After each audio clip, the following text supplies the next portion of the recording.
How much would you get paid to not party in college? For basketball's next generational talent, the answer is $7 million. In this video, we're diving deep into how BYU, yes, Brigham Young University, just landed Dybantsa, the nation's #1 recruit, through an unprecedented combination of NBA connections, strict rules, and record-breaking money. Hello, I like money. I'm your host Kyle, and welcome to Basketball Business, where we uncover the money moves behind the hardwood.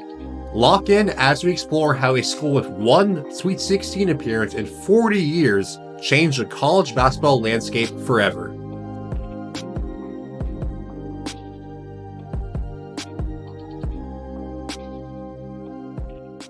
To understand why BYU is making this unprecedented investment, you need to understand just how special Dybantsa is.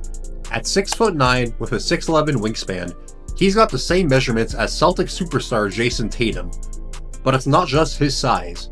His game is already drawing comparisons to Kevin Durant, with a polished offensive repertoire that includes everything from contested pull-up jumpers to relentless rim attacks. Dybantsa dominated the Massachusetts high school scene as a freshman, averaging 19 points and nearly 10 rebounds while becoming the state's youngest ever Gatorade Player of the Year. After reclassifying up a year, he took his talents to California's prolific prep, where he put up 21 points per game against the nation's top competition. NBA scouts aren't just projecting him as the first overall pick in the 2026 draft. They're seeing him as potentially the best prospect since Victor Wembanyama. This is where Kevin Young enters the picture. When BYU's head coaching position opened up, they didn't go with a typical college coach. Instead, they made a bold move, hiring the Phoenix Suns associate head coach, and they paid up to do it. Young's $4 million annual salary puts him among college basketball's highest paid coaches, but it's his NBA connections that are truly priceless. Young spent years working with stars like Kevin Durant, Devin Booker, and Chris Paul. He was actually in the middle of a Suns playoff series this April when he snuck away to Utah to meet with AJ's parents. That meeting set everything in motion. Young didn't just sell them on BYU, he sold them on his vision of turning Provo into a legitimate NBA pipeline. And he wasn't alone. During that same visit, Utah Jazz CEO Danny Ainge and Jazz owner Ryan Smith, both BYU alums, happened to stop by after dinner. When you've got NBA executives casually dropping in on recruiting visits, you know something big is brewing. What are you doing here? We're meeting a friend of ours for lunch, works here in the building. Yeah, Art Vandelay. Now, here's where BYU got creative. Most schools would see their strict honor code as a recruiting disadvantage. No drinking, no drugs, no premarital sex. Not exactly your typical college experience. But BYU flipped the script. Their pitch? Lock in for ball. Get paid, not laid. It might sound crazy, but think about it. If you're a future NBA lottery pick, what's more valuable? 1 year of partying or proving to NBA teams that you're serious about your craft? BYU's message is simple. Come here, focus entirely on basketball, and show the league you've got the discipline to be a superstar. Look at their track record. When Jimmer Fredette was leading BYU to a #3 ranking in 2011, they suspended their second best player right before the tournament for violating the honor code. That sent a message. Their standards aren't flexible, even when millions are on the line. For NBA teams, that kind of institutional backbone can be attractive. It shows that if a player can handle BYU structure, they can handle the professional grind. But let's be real about what this all comes down to. Money! Sources say Dybantsa will receive nearly $7 million through BYU's NIL collective, the Royal Blue, which is powered by Utah Jazz owner Ryan Smith. $7 million? Yes, and I am so sorry. I can do that. That $7 million isn't just a big number.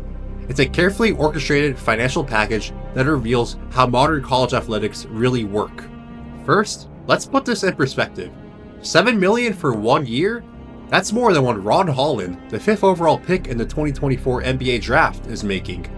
It's also more than what most NBA veterans make on minimum contracts, as well as any college football player, including Shedeur Sanders at Colorado. But here's what makes this deal fascinating.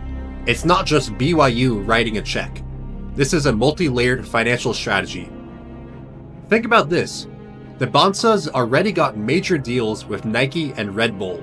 His dad, who goes by Ace, negotiated a $600,000 deal plus an ownership stake in the school just for AJ to play his senior year at Utah Prep.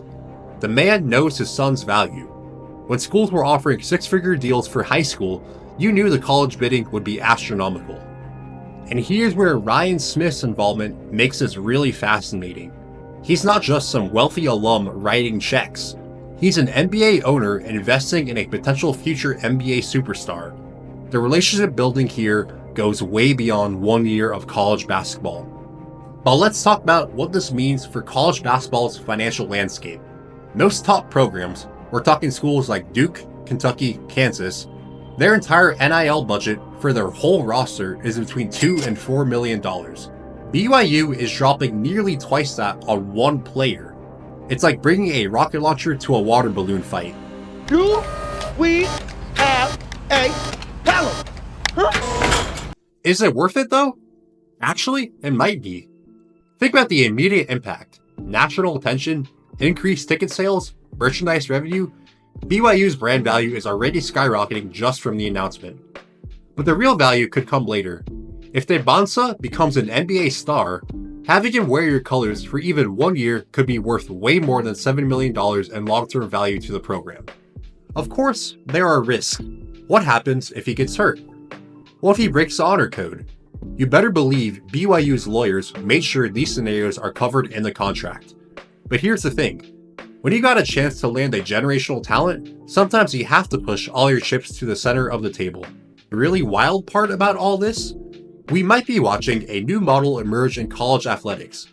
One where schools like BYU can compete with traditional powers, not because of their basketball history, but because they got the right combination of wealthy boosters, NBA connections, and a willingness to bet big on one player.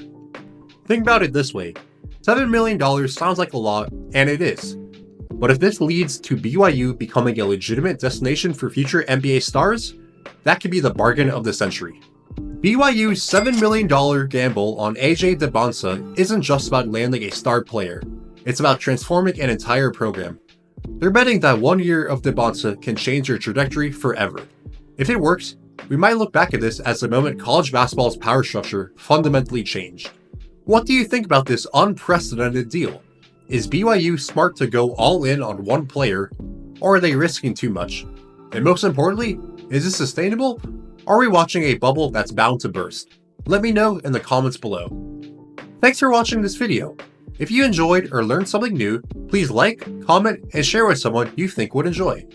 Subscribe to Basketball Business for more great content on the off-court moves that make the on-court plays. Until next time, this is Kyle with Basketball Business.